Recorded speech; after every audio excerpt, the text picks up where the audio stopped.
Morning friends, இன்றைக்கி நம்ம வந்து செட்டிநாடு ஸ்டைலில் எப்படி ஒரு மட்டன் குழம்பு செய்ய போகிறோன்னு பார்க்க போகிறோம். ஸோ அதுக்கு நான் வந்து தேங்காய், சின்ன வெங்காயம், கருவேப்பிலை, இஞ்சி, பூண்டு இதெல்லாம் வந்து ஃபஸ்ட்டு கொஞ்சம் லைட்டாக வணக்கி வச்சுட்டேன். அதுக்கப்புறம் வந்து பார்த்திங்கன்னா இதில் காஞ்ச மிளகா, தனியா, ஜீரகம், சோம்பு, பட்டை, கிராம்பு, மிளகு, கசகசை இதெல்லாம் வந்து தனியாக நான் வறுத்து வச்சுட்டேன். ஓகேங்களா? ஸோ அதுக்கப்புறம் சின்ன வெங்காயமும் பெரிய வெங்காயமும் நறுக்கியிருக்கேன். நான் ரெண்டையும் கலந்து தான் போடுவேன். அண்ட் நான் வந்து டொமேட்டோ எடுத்து வச்சுருக்கேன். ஸோ நான் இன்றைக்கி வந்து பார்த்திங்கன்னா மட்டன் எவ்வளோ எடுத்துக்க போகிறேன்னா 1/2 kg மட்டன் எடுத்துக்க போகிறேங்க. ஃபஸ்ட்டு வந்து இதெல்லாம் போட்டு ஒரு ட்ரையாக நம்ம அடிச்சுப்போம். ஸோ இப்போ இதை வந்து ட்ரை ரோஸ்ட் பண்ணியாச்சுங்க மிக்சியில் போட்டு. இப்போது இதில் வந்து நீங்கள் இந்த தேங்காய் இதெல்லாம் போட்டு மறுபடியும் அடிச்சுக்கலாம். நல்லா நைஸாக அரைச்சிக்கோங்க. ஸோ இது நைஸாக வந்து நம்ம அரைச்சாச்சுங்க. ஸோ இப்போ கொஞ்சம் கொஞ்சமாக என்ன பண்ணணும்னு நான் சொல்கிறேன். ஸோ கறியும் நம்ம வந்துருச்சுங்க, கழுவி வச்சாச்சு. இப்போ வந்து அடுப்பில் வந்து நம்ம குக்கர் வச்சாச்சு. நான் நல்லெண்ணெய் தாங்க யூஸ் பண்ணுறோம். ஸோ நல்லெண்ணெய் போட்டாச்சு போகிறோம். ஸோ நம்ம போட்டாச்சுங்க. பிறகு வெங்காயம் போட்டுடலாங்க. ஆயிடுத்து. ஸோ நம்ம இப்போ வெங்காயம் போட்டுக்கலாம்.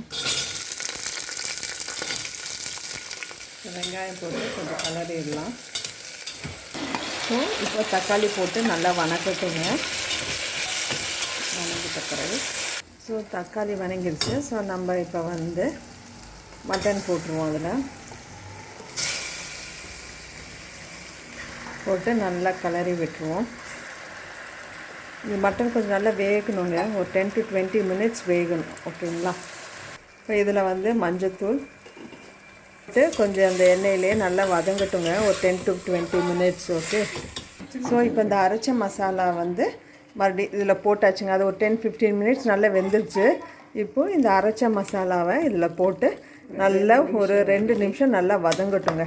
வதங்கிட்டு தேவையான அளவு தண்ணி போட்டுட்டு கருவேப்பிலை, கொத்தமல்லி, உப்பு போட்டு நம்ம ஸ்டீம் பண்ணிட வேண்டியதான். நான் காமிக்கிறேன் உங்களுக்கு. ஃபஸ்ட்டு இது வதங்கட்டுங்க. ஸோ இப்போ வந்து நம்ம தேவையான அளவு தண்ணி, உப்பு எல்லாம் போட்டாச்சு, நல்லா கலரியாச்சு. இதில் வந்து நம்ம கொத்தமல்லி, கருவேப்பிலை போட்டு நல்லா ஒரு இது பண்ணிவிட்டு நம்ம ஸ்டீம் பண்ணிக்கலாம். ஆனால் விசில் கொஞ்சம் நல்லாவே விடணுங்க. ஒரு 6 to 7 விசில்ஸ் விடணும். விட்ட பிறகு 10 விசிலாவது நம்மளுக்கு விட்டு அதுக்கப்புறம் நல்லா வெந்துடும். அதுக்கப்புறம் நான் வெந்த பிறகு காமிக்கிறேன். ஸோ நம்மளுக்கு ஸ்டீம் போயாச்சு. இப்போ எடுத்தாச்சுங்க. ஸோ நல்லா சுட சுட ரெடி ஆகிடுது.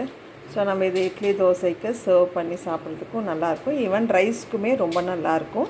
ஸோ நீங்களும் இதில் வீட்டில் ட்ரை பண்ணி பாருங்கள். ஸோ இது வந்து இட்லிக்கு நாங்கள் இன்றைக்கி வச்சுருக்கோங்க. டேஸ்ட்டு வந்து ரொம்ப எம்மியாக இருக்குது. ஸோ நீங்களும் ட்ரை பண்ணி பார்த்துட்டு உங்களோட வேல்யூபிள் கமெண்ட் சொல்லுங்கள். தேங்க்யூ.